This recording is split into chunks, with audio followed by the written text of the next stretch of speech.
زمین پر واقع حسین وادیوں، پہاڑوں، جنگلوں اور سبززاروں نے اس کی دلکشی میں کبھی کمی نہیں آنے دی۔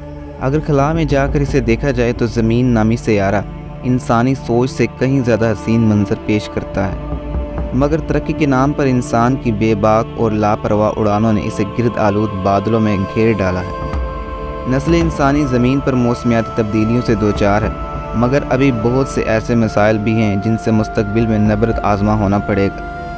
سائنسی مشاہدات اور تجربات نے یہ ثابت کیا ہے کہ زمینی فضا کے ساتھ خلا کو بھی آلودہ کرنے میں انسان کی ترقی کا لالچ اپنا اہم کردار ادا کر رہا ہے۔ رون گیرن نامی خلا باز نے 6 ماہ بین الاقوامی خلائی اسٹیشن میں اسپیس کرافٹس کو درپیش مسائل پر مشاہدات کیے۔ ان کا کہنا تھا کہ ہماری یہ خوبصورت زمین پچھلے 64 برس سے خلا میں بھیجے گئے راکٹوں، مصنوعی سیاروں اور اسپیس شپس کے ملبے سے بھر چکی ہے۔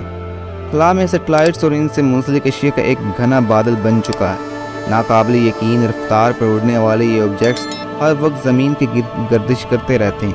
اسپیس کرافٹس کے ایسے ملبے کو جنک یارڈ کہا جاتا ہے، جس کے باعث زمین چند دہائیوں بعد کم و بیش سیٹرن کے سیارے جیسی شکل اختیار کر لے گی۔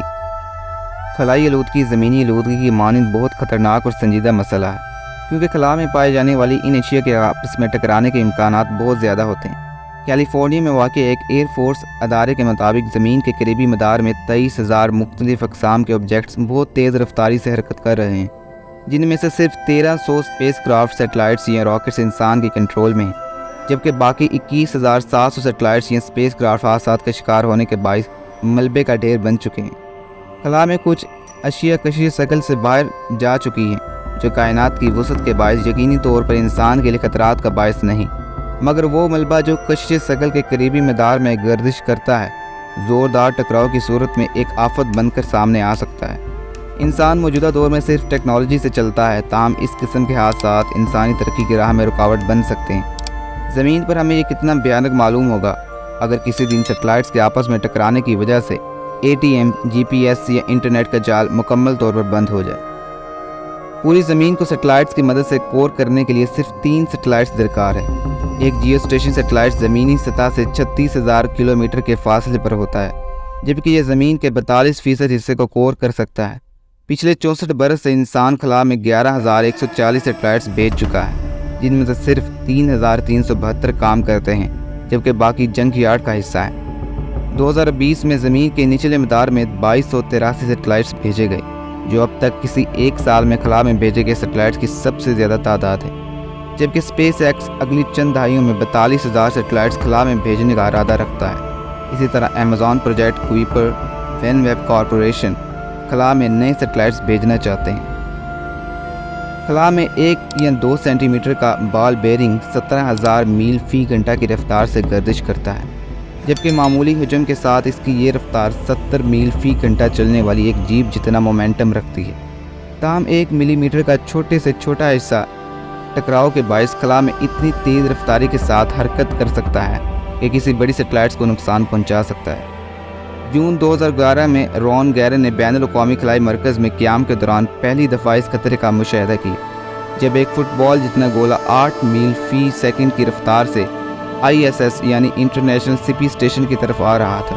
خوش قسمتی سے 2011 میں یہ حادثہ وقوع پذیر نہیں ہوا، مگر 2016 میں پینٹ کا ایک ٹکڑا ISS کی کھڑکی کے ساتھ ٹکرایا اور اس کا شیشہ ٹوٹنے کا باعث بنا۔ خلائی آلودگی کے مسئلے پر سنجیدہ اقدامات کی ضرورت ہے، کیونکہ قسمت ہر دفعہ مہربان نہیں ہوتی۔ رپورٹ کے مطابق خلا میں 1 ملی میٹر اسکوائر سے زیادہ حجم رکھنے والی تقریباً 12 کروڑ 80 لاکھ اشیاء ہیں، جن کی تعداد ہر حادثے کے بعد بڑھتی جا رہی ہے۔ 2009 میں روسی کمرشل سیٹلائٹ کوسموس 2251 اور امریکی کمرشل سیٹلائٹ 33 ایریڈیم کے درمیان ٹکر ہوئی، جس کے نتیجے میں 2300 ٹکڑے پیدا ہوئے۔ ٹکراؤ سے پہلے روسی سیٹلائٹ ملبے کا حصہ تھا، جبکہ امریکی سیٹلائٹ کنٹرول میں تھا۔ جب کوسموس 2251 امریکی سیٹلائٹ ایریڈیم 33 سے ٹکرایا تو اس کی رفتار 22,300 میل فی گھنٹہ تھی۔ حادثے سے بعد پیدا ہونے والے ملبہ اب تقریباً اسی رفتار سے خلا میں حرکت کر رہا ہے، جو دوسری سیٹلائٹس کے لیے بھی خطرہ ہے۔ خلا میں تمام سیٹلائٹس اوسطاً 17,000 میل فی گھنٹہ کی رفتار سے زمین کے گرد گھومتے ہیں۔ تاہم ایک چھوٹے سے حادثے کے نتیجے میں بھی بہت سا ملبہ پیدا ہوتا ہے، جو بعد ازاں مزید حادثات کی وجہ بن سکتا ہے۔ ناسا کے خلاباز ڈونلڈ کیسلر کے نام پر خلا میں بار بار ہونے والی حادثات کو دی کیسلر سینڈروم کا نام دیا گیا ہے۔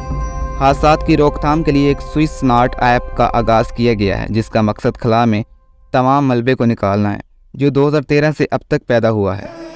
دوسری جانب ایک یورپی اسپیس ایجنسی نے 2018 میں اسپیس کلیئر ٹوڈے نامی ایجنسی قائم کی ہے، جو 2025 کے بعد سے خلا میں موجود ملبہ نکالنا شروع کرے گی۔ یہ ایجنسی ایک ایسی سیٹلائٹ خلا میں بھیجے گی جس کے 4 روبونک ہاتھ ہوں گے، جو خلا میں موجود بڑے سائز کے ملبے کو نکالیں گے، جبکہ چھوٹے سائز کا ملبہ خلا میں اسی رفتار سے گھومتا رہے گا۔